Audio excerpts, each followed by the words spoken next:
everyone, it's Kara and welcome back to my channel. Now, before I get into the topic for today's video, I don't know why it took me so long to draw this view of the face, but it did, and I decided to leave it in because, one, you can see just how long it sometimes takes me. I don't fully decide on a concept before drawing. I just kind of start drawing and see what it turns into or what happens. And that was kind of the case for this drawing. But I also left it in because I don't feel comfortable doing tutorials. I've mentioned this in the comments before. I don't really know how to explain my process. So I thought leaving this longer bit in, you can kind of see what I'm doing and how I don't really break anything down, and that's why it's difficult for me to make tutorials. I just kind of go all in. For today's topic, I want to talk a little bit about my experiences with inking traditionally versus inking digitally. As some of you might already be aware, I am mostly a traditional artist and I only just recently started doing my line art digitally. With this transition, I've noticed both pluses and minuses to both mediums, and I wanted to talk about it because, you know, some of you are traditional artists out there who might want to venture into digital art, and there's digital artists out there who might want to venture into traditional art. And because I have a habit of getting off topic, I might also talk about my drawing a little bit here and there. Sorry in advance. There's some things I want to mention anyway, so... And see, I told you that me sketching this face, like this clip, is ridiculously long, but I kept it in anyway. Okay, let me get into talking about traditional inking. I'm starting off with traditional because it's what I'm most familiar with. In terms of pens, more often than not, I'm using Micron inking pens because they're readily available and I can find them at my local Michaels that I work at. Some other brands I use are Spectrum Noir, Ohuhu, and Copic. The very first thing I want to note about traditional inking is there is no undo button. Once you put the ink down, it's there to stay. So if you make a mistake, you either have to just start over or you can turn the mistake into something else, which is what I tend to do. That being said, because there's no undo button and you just kind of have to work with what you've got, inking traditionally is a lot faster, and some of the lines might look a little bit more natural, if that makes sense. There might be a little bit of a wobble or shake in them, and that's okay.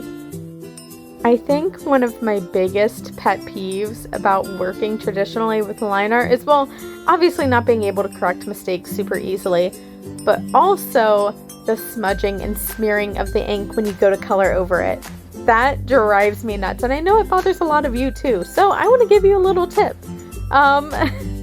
When I am fully finished inking my piece traditionally, I will take my eraser and go over my entire drawing with that eraser. You'll see me do that later on in this video.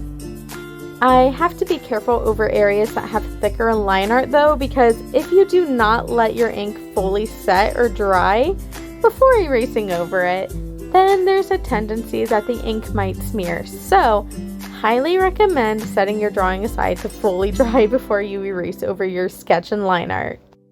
I'd recommend waiting about 10 minutes or so before you do this step.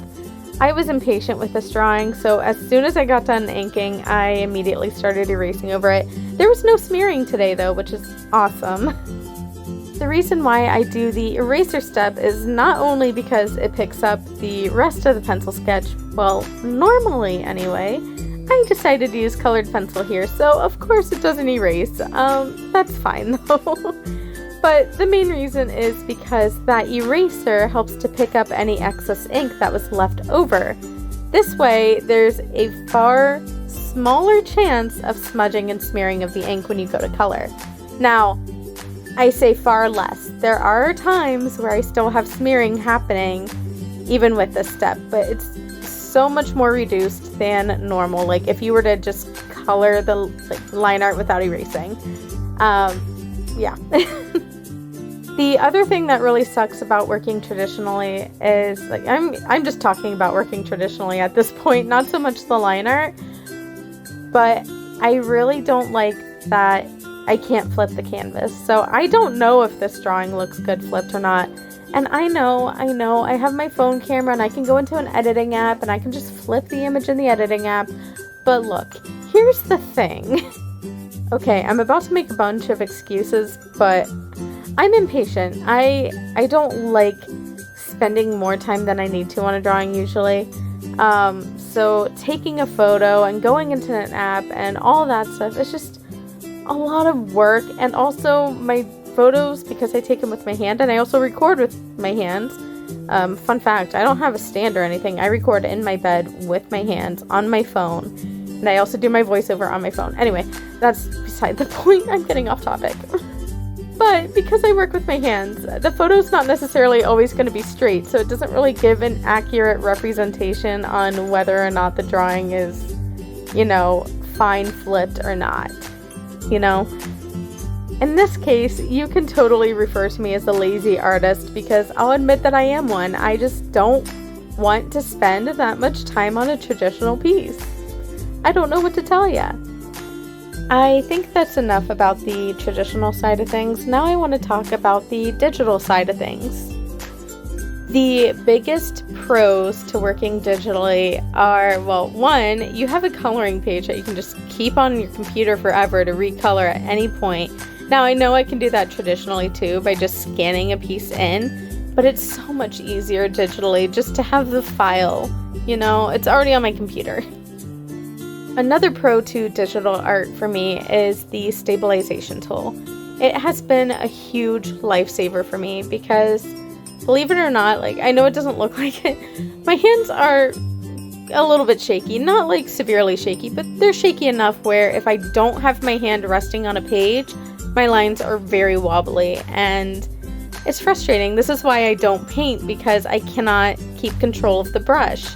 I cannot rest my hand on a page or on a canvas to keep the brush steady, Or maybe I'm just impatient and I need to let the paint dry, but I digress. The Stabilization Tool is just a great tool all around, and it allows me to do longer strokes and not have to break all of my strokes up into tiny little bits. The downside is, though, I am constantly undoing and redoing and undoing and redoing the same line multiple times until I get it how I want it to look, which is a little frustrating. But at the same time, that undo tool is absolutely fantastic because nothing's permanent. Nothing. I can redo it as many times as I want until I get the product I want. Yet another pro to digital art is I can change the line art color in whatever ways I want, as many times as I want. I can adjust the colors to see which colors are best for my specific drawing, and that's fantastic to me. When you're working traditionally, you're just kind of set and locked into your line art color. I know I've been talking about a lot of positives with digital art. It's a newfound love for me, and there's a lot of pluses to it, but there are also some minuses, so let me talk a little bit about the minuses. First off, though, I just want to note that during this stage of the drawing process in this video that you're watching, I was starting to have a little bit of a panic attack when I went to color her skin because I thought I was messing up the drawing. I just really liked the purple and yellow look, and I felt like I ruined it at first, but I managed to make it work, and I actually really like the outcome. Okay, back to the minuses of digital inking. I think the biggest thing for me personally was how long it took. I don't know why, if it's because I undo and redo the same lines multiple times or what, but digital inking takes me 4 or 5 times longer than traditional inking. And I'm almost certain it is because of the fact that nothing's permanent and I'm constantly undoing and redoing lines that it takes me so long, but nonetheless, it takes so long and it drives me nuts. The other big thing is printing out my drawings to color traditionally.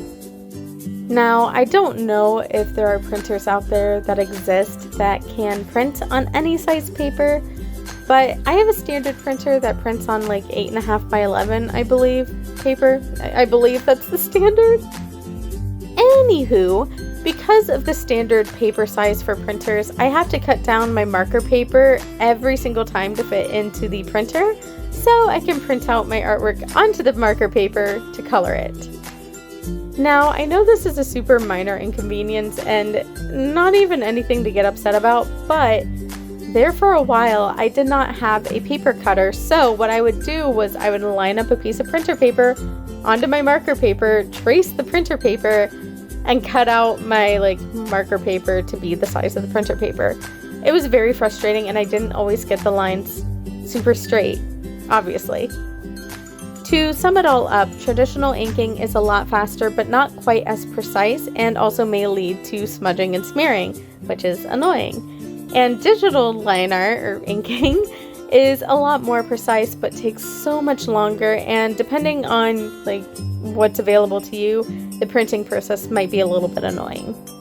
Anyways, that is it for this video, and I'm curious, to those of you who have tried both traditional inking and digital inking, what are your thoughts? Which one do you prefer? I hope you all enjoyed me talking about my experiences with both mediums, and I really hope you enjoy this drawing as well. I'm actually quite happy with how this turned out, despite having the little hiccup with the skin color there for a minute. But yeah, I will see you all in the next video. Bye!